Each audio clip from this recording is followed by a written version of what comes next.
Свидетели Черепчинского переселения. Автор Шестаков Миша. 6 класс. Средняя образовательная школа номер 26. Актуальность. Изучение фактов участия детей во время войны. Это надо свято чтить и помнить, потому что это не только горе одного человека, это горе целого народа.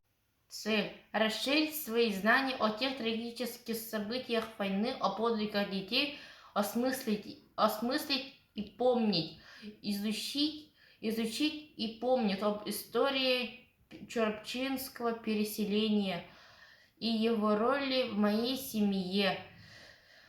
Свидетелем выживала моя прабабушка Екатерина Михайлова. 39-42 годы Якутию, особенно группа центральных еврейских районов, постигла страшная засуха. Черепчинцы оказались нежданными гостями. В результате с 42 по 44 год из 2450 прибывших черепчинцев 1184 навечно остались на Кобякской земле. Майя Урганова, маленькая переселенка из Черепчинского района колхоза «Коммунизм». Читая дневник Майи, понимаешь, как нелегко и тягостно дается разлука от родного края. Но все для победы и для фронта. Им ничего не жалко. До свидания, родная Черепча. Мы едем ловить рыбу для фронта, для победы. Пишет Майя, догадываясь, какая тяжелая участь ждет ее и ее семью. Здесь мы видим детское любопытство и восторженность. Моя прабабушка Михайлова Екатерина Петровна тоже участник насильственного переселения в северные районы.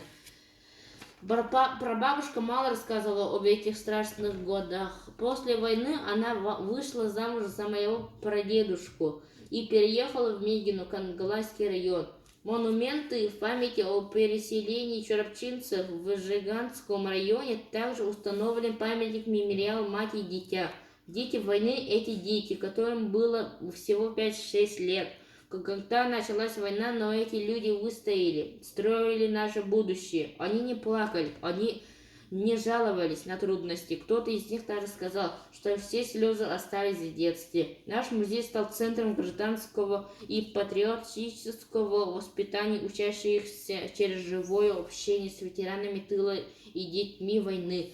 Это проекты музея «Пик Красный Следопыт», пионерский отряд имени Вали Котика, где я являюсь командиром отряда.